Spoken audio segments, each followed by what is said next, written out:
Punjab lieutenant governor Michael ஓ tyre என்பவன் Rowlatt சட்டம் அப்படிங்கிற ஒரு கொடிய சட்டத்தை ஏற்றி சுதந்திரத்திற்காக போராடிய மக்களை இரும்புக்கரங்கொண்டு அடக்குறான். அடக்குமுறை தலைவிரித்தாட இந்திய மக்கள் அனைவரும் இந்த சட்டத்தை எதிர்த்து ஆங்காங்கே போராடுகிறார்கள். இந்த சட்டத்தை எதிர்த்து ஒத்துழையாமை இயக்கத்தை அறிவிக்கிறார் காந்தி. காந்தி மற்றும் தலைவர்களை கைது செய்து சிறையில் அடைக்கின்றனர்.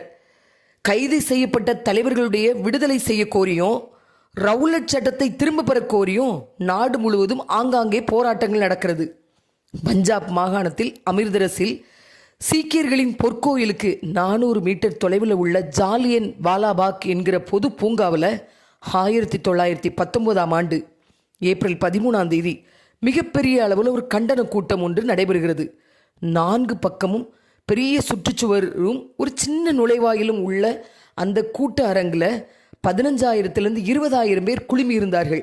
அப்பொழுது எந்தவித முன்னறிவிப்பும் இல்லாமல் நம்முடைய இந்திய அப்பாவி ஜனங்கள் மீது துப்பாக்கி சூடு நடத்த வேண்டும் என்று மைக்கேல் ஓ டயர் ஆணையிட அதை நிறைவேற்ற வருகிறான் ஜெனரல் ஓ டயர் என்பவன். யாருமே தப்பி போகாதபடி அந்த சின்ன நுழைவாயிலில் குண்டு நிரம்பிய பீரங்கியை நிறுத்தி வைக்கிறான். அந்த 4 பக்க சுற்றுச்சுவர்களையும் தன்னுடைய துப்பாக்கி ஏந்திய வீரர்களை வைத்து ஒரே சமயத்தில் 90 துப்பாக்கிகள் சராமரியாக இயக்கப்பட்டு குண்டுகளை கக்கி 10 நிமிஷத்தில் 1650 ரவுண்டு காலியாகி அவனுடைய கோர தாண்டவம் ஆடி முடியும் போது நம்முடைய இந்திய மக்களில் 15,000 பேர் பலியாக இருக்கிறார்கள். 3,000 பேர் படு காயத்துடன் தப்பி உயிருக்கு போராடி கொண்டிருந்தார்கள். துப்பாக்கி ரவைகள் தீர் மட்டும் சுட்டேன் சுட்டேன், இன்னும் குண்டுகள் இருந்திருந்தால் மேலும் சுட்டிருப்பேன் இந்திய நாய்களை. பிரிட்டிஷ் அரசை எதிர்ப்பவர்களுக்கு இதுதான் கதி என்று பாடம் புகட்டவே அப்படி செய்தேன் என்று திமிரோடு விசாரணை மன்றத்தில் சொன்னான் ஜெனரல் ஓ டயர் என்பவன்.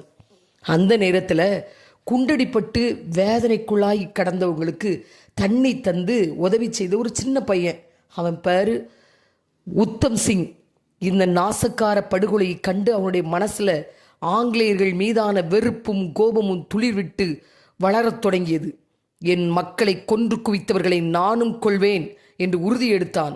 அவன் வளர்ந்தான். அவன் கோபமும் உறுதியும் அவனோடு வளர்ந்தது. 21 ஆண்டுகள் தன்னுடைய கோபத்தை தனக்குள்ளாக அடைகாத்து கொண்டான். தன்னுடைய லட்சியத்தை நிறைவேற்ற பிரிட்டனை நோக்கி பயணமானான்.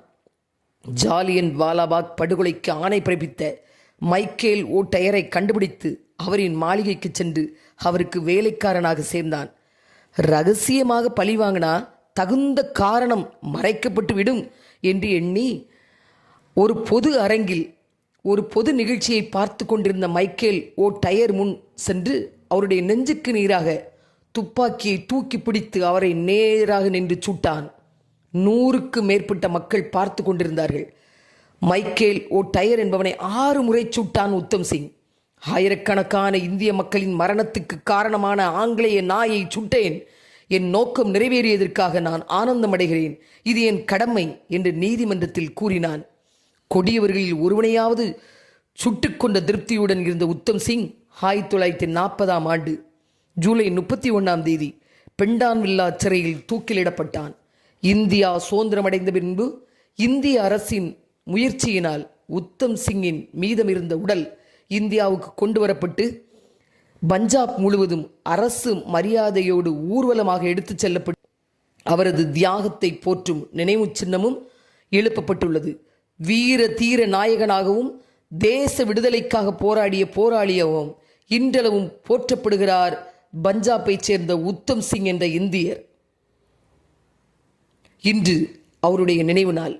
ஜெய் ஹிந்த்.